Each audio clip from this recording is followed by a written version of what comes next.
Okay, we talked on Friday night about mastering marital moments. I looked at 4 points. I want to mention them again to you. The moment of joining, number 1. The moment of submission, number 2. The moment of daily living, number 3. And number 4, the moment of difficult living. Over the next 4 weeks, I'm going to ask you to, on Monday, I would suggest Monday mornings or sometime Monday, to go to our website, wellspringcommunications.net, and be able to get a link to this screen as well as to the download for the growth assignments. Try to make it an important part of your weekly activities as you go into 120 days to a better marriage. You know, talking about the moment of joining, this is an important insight that we learned from the Word of God in Matthew chapter 19, verses 3 through 6 and verse 8.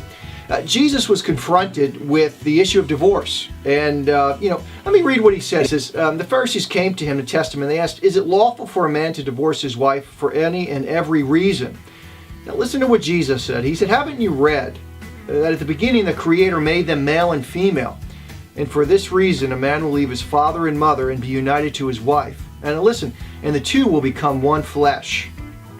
So that they are no longer two, but one flesh." It's an interesting insight that Jesus had to clarify it, that you're no longer two, but now you've become one.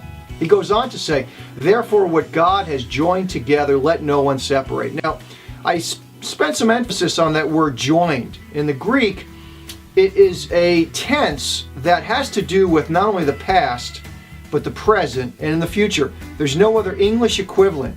Now, why is that important? People often think that God joined them on their wedding day and that was it. He kind of stepped out and let you guys figure it out for yourselves. That's not the case. God is there, more committed to your marriage than you ever can be, will be, or could be. Trust Him this day as you humbly come before your spouse, that God will continue to join you as a couple. Now, the disciples went on to talk about divorce, and listen to what Jesus said. He says, "Moses permitted you to divorce your wives because your hearts were hard." There's one thing that destroys a marriage, and that's a hard heart.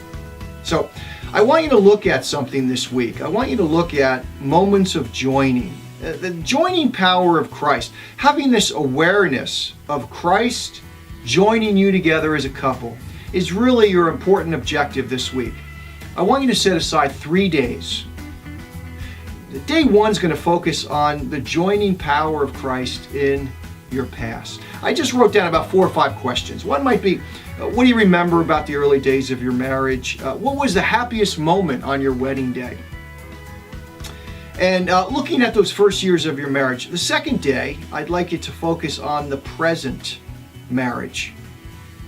Try to be more cognizant of the joining nature of Christ in your marriage, in the everyday interactions, the doing the wash, the picking the kids up, the walking the dog. How is Christ in your marriage joining you today? And then on day 3, I want you to look at how will Christ join with you in the future? What are some of your concerns regarding your closeness and intimacy in the future?